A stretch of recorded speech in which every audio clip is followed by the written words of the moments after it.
सध्या जगामध्ये कुठल्या कुठल्या घडामोडी घडतायत चला पाहूयात 9 सेकंदामध्ये पाहूयात एक वेगवान आढावा बातम्यांचा।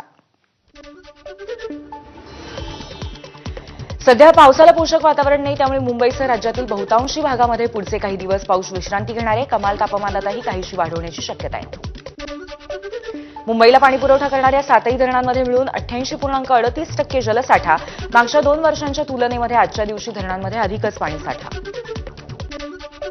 गोंदियातील पुजारी टोला धरणातून पाण्याचा विसर्ग सुरू, 8 दरवाजातून 11,382 क्युसेकने विसर्ग।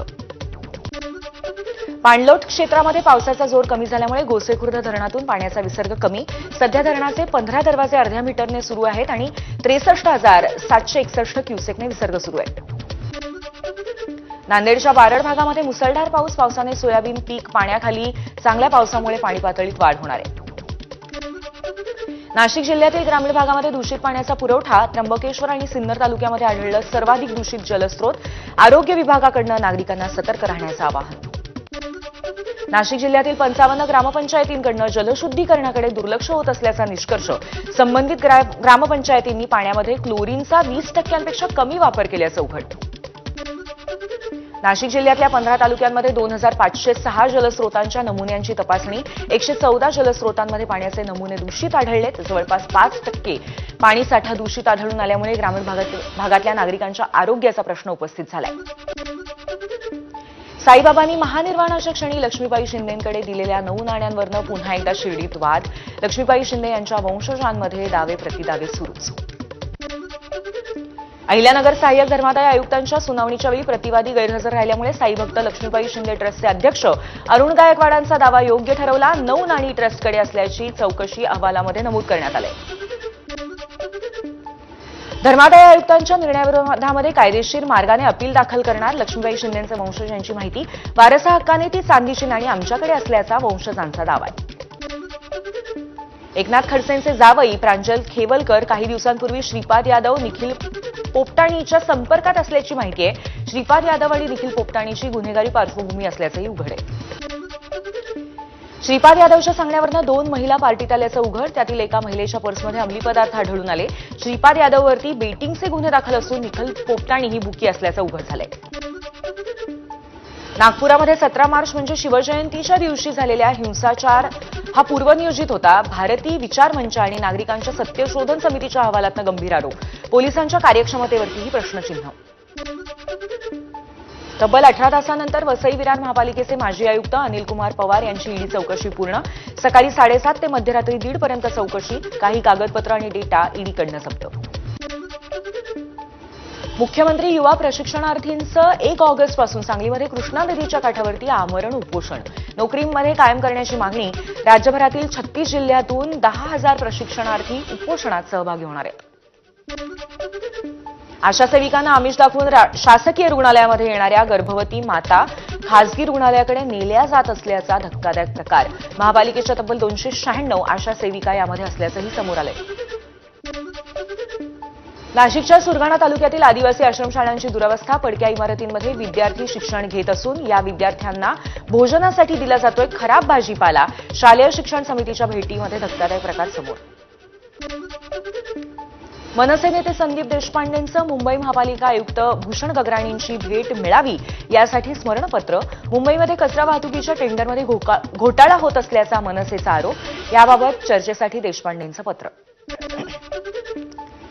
फडणवीस आणि अजित पवार यांची शिस्त नावालाच उरली आहे, विरोधी पक्षनेते अंबादास दानवेंची टीका, 2 शिस्तीचे लोक फक्त तीव्र नाराजी करतानाच दिसतायत म्हणत दानवेंचा टोला। महाराष्ट्र प्रदेश काँग्रेस कमिटीची कार्यकारिणी जाहीर, तब्बल 285 जणांचा समावेश, अनेक नव्या चेहऱ्यांना संधी, 40% ओबीसी नेत्यांची नियुक्ती, तर महिलांसाठी 15% राखीव जागा। महादेव मुंडेंचे कुटुंबीय उद्या घेणार मुख्यमंत्री फडणवीसांची भेट, भेटीमध्ये मुंडे कुटुंबीय त्यांची व्यथा मुख्यमंत्र्यांसमोर मांडणार आहेत।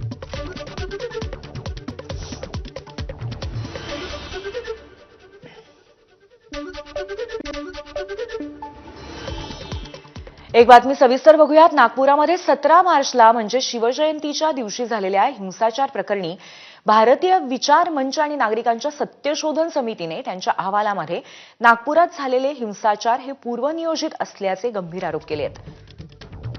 एवढंच नाही तर हिंसाचार थांबवण्यात आणि हिंसा घडवणाऱ्या जमावाला नियंत्रित करण्यामध्ये नागपूर पोलिसांचा प्रयत्न आणि क्षमतेवरही गंभीर आरोप या अहवालातनं करण्यात आलाय.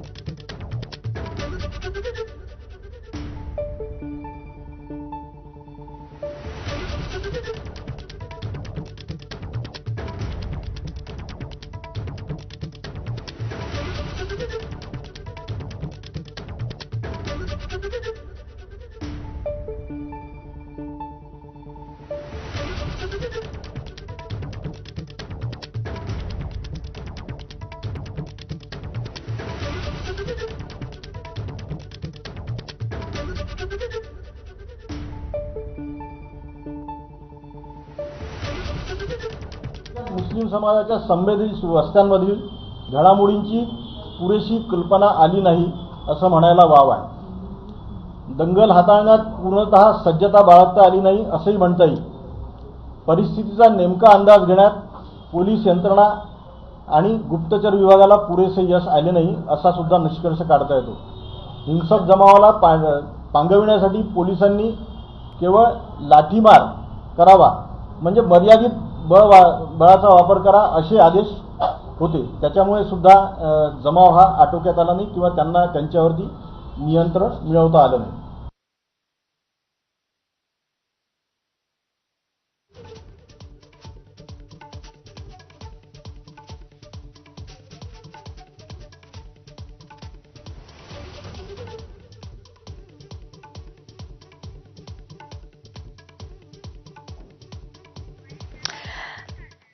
यानंतर पुन्हा एकदा बातम्यांचा धावता आढावा.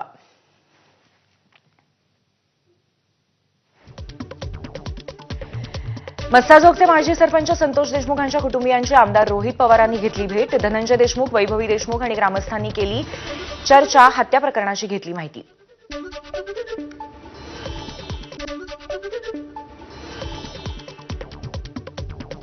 वाल्मिक कराडला पोलीस व्हीआयपी ट्रीटमेंट देतात. सर्व आरोपींना वेगवेगळ्या जेलमध्ये ठेवायला हवं अशी मागणी ग्रामस्थ करतायत. रोहित पवारांची माहिती. वाल्मिक कराड जेलमधून सूत्र हलवतोय का, रोहित पवारांचा सवाल. मंत्री मंगलप्रभात लोधा यांचा आज जनता दरबार. मुंबई महापालिकेच्या सी वॉर्ड ऑफिसमध्ये जनता दरबार. मुंबई महापालिका निवडणुकीच्या दृष्टीने जनता दरबाराला महत्त्व. सांगली जिल्ह्यातले ज्येष्ठ नेते अण्णासाहेब डांगे यांचा चिमण डांगे आणि विश्वनाथ डांगे या 2 मुलांसह भाजप प्रवेश निश्चित. आज मुंबईमध्ये मुख्यमंत्री फडणवीसांच्या उपस्थितीमध्ये पक्षप्रवेश होणार. आगामी मुंबई महापालिका निवडणुकांसाठी शरदचंद्र पवार पक्षाकडनं तयारी सुरू. प्रदेशाध्यक्ष शशिकांत शिंदेंनी बोलवली बैठक. सध्याची सद्यस्थिती आणि निवडणुकीच्या तयारीबाबत चर्चा होणार. प्रसिद्ध अर्थतज्ञ आणि ब्रिटिश हाऊस ऑफ लॉर्ड्सचे सदस्य लॉर्ड मेघनाथ देसाई यांचं निधन. वयाच्या 85व्या वर्षी घेतला अखेरचा श्वास.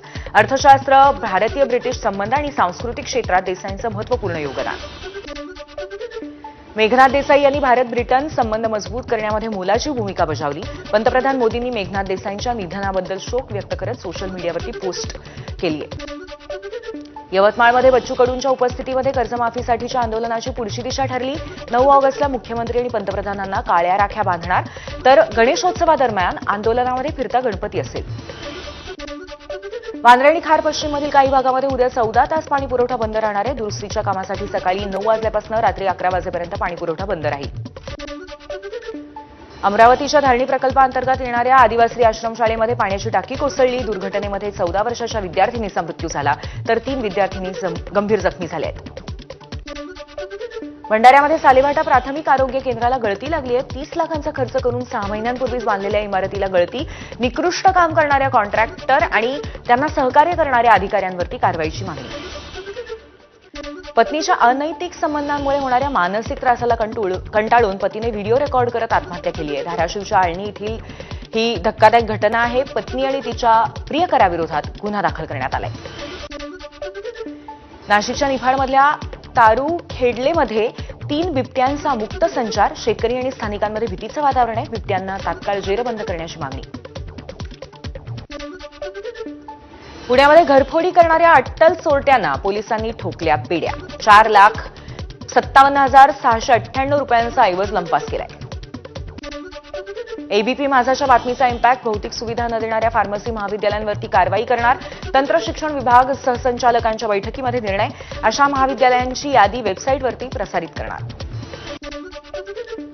महाराष्ट्र गोवा वकील परिषदेला अकादमी स्थापन करण्यासाठी कळव्यातील 1 हेक्टर जमीन देण्याचा राज्य मंत्रिमंडळाचा निर्णय. महाराष्ट्र आणि गोव्यातील वकिलांसाठी विविध उपक्रम शिबिरं राबवणार. ठाणे शहरामध्ये सध्या 300हून अधिक अनधिकृत बांधकामं सुरू. कारवाईबाबत कोर्टानं आदेश देऊनही अनधिकृत बांधकामांना पाठीशी घालणारा आका कोण? काँग्रेस जिल्हाध्यक्ष विक्रांत चव्हाण यांचा सवाल. धोकादायक स्थितीतल्या इमारतींचा ताबा घेण्यासाठी म्हाडा अधिकाऱ्यांची नोटीस. अशा 935 नोटिसा हायकोर्टानं बेकायदा ठरवल्यात. चौकशीसाठी निवृत्त न्यायमूर्तींच्या अध्यक्षतेखाली समितीची स्थापना करण्यात येईल.